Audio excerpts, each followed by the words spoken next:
Hello बच्चों, कैसे हैं आप लोग। आशा करती हूँ कि आप सभी अच्छे होंगे। बच्चों, शुरू करते हैं आज का अध्याय। काकी। प्रस्तुत कहानी में लेखक ने एक बालक का अपनी माँ के प्रति जो असीम प्रेम है उसे व्यक्त किया है कि किस प्रकार वह अपनी माँ को संदेश भेजने के लिए पतंग का सहारा लेता है।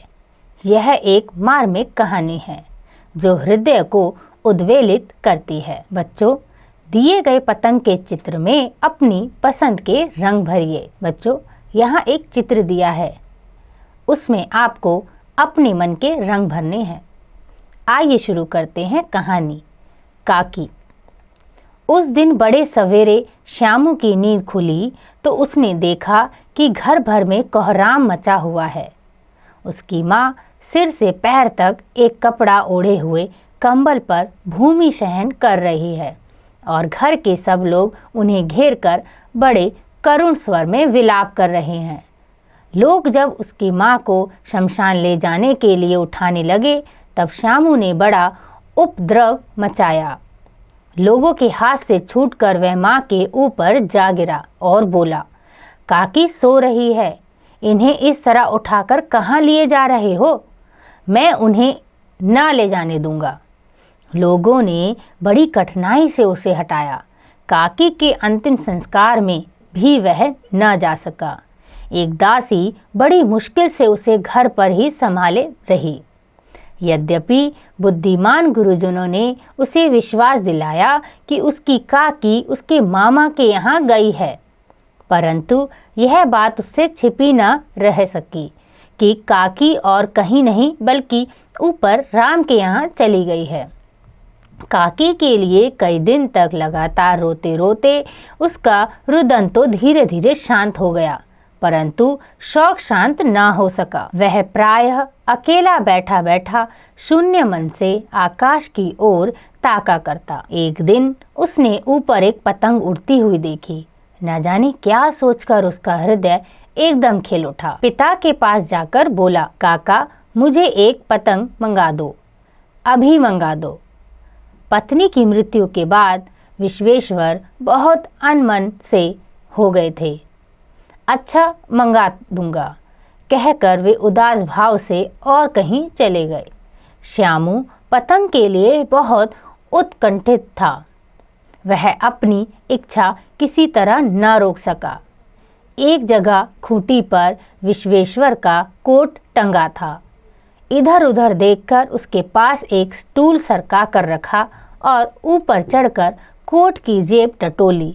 एक चवन्नी पाकर वह तुरंत वहां से भाग गया। सुखिया दासी का लड़का भोला श्यामू का साथी था।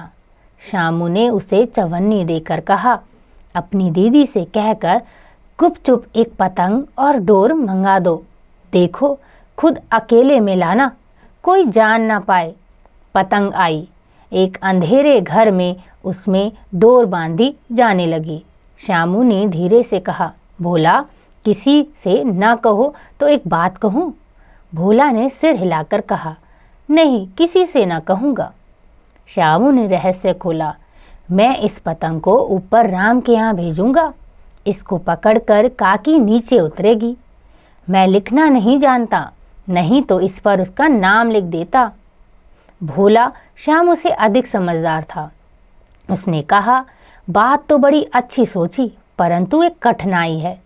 यह डोर पतली है, इसे पकड़कर काकी उतर नहीं सकती क्योंकि इसके टूट जाने का डर है। पतंग में मोटी रस्सी हो तो ठीक हो जाए। श्यामू गंभीर हो गया।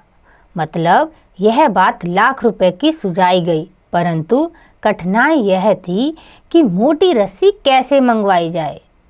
पास में दाम है नहीं, और घर के जो आदमी हैं उसकी काकी को बिना दया माया के जला आए हैं। वे उसे इस काम के लिए कुछ देंगे नहीं। उस दिन श्यामू को चिंता के मारे बड़ी रात तक नींद न आई। पहले दिन वाली तरकीब से दूसरे दिन फिर उसने पिता के कोट से 1 रुपया निकाला और ले जाकर भोला को देते हुए बोला, देख भोला, किसी को मालूम ना हो पाए, अच्छी अच्छी 2 रस्सियां मंगवा दे।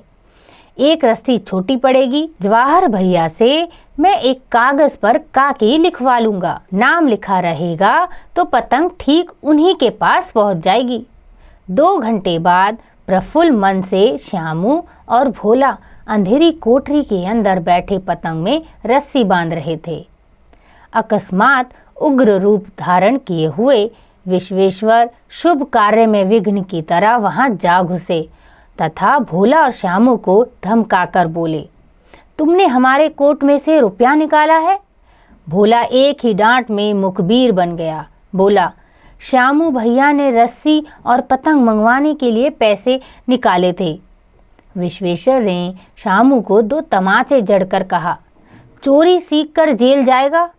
अच्छा, तुझे आज अच्छी तरह समझाता हूँ, कहकर फिर कई तमाचे जड़े और कान मलने के बाद पतंग फाड़ डाली। अब रस्सियों की ओर देखकर पूछा, ये किसने मंगवाई? भोला ने कहा, इन्होंने मंगाई थी। कहते थे इससे पतंग टांगकर काकी को राम के यहाँ से नीचे उतारेंगे। विश्वेश्वर हतबुद्धि होकर वहीं खड़े रह गए। उन्होंने पतंग लेकर देखी, उस पर चिपके हुए कागज पर लिखा था काकी। तो बच्चों, देखा आपने कैसे एक छोटा सा बच्चा श्यामू अपनी माँ से कितना प्यार करता था और उसने अपनी माँ को वापस लाने के लिए कैसा सुझाव सूझा।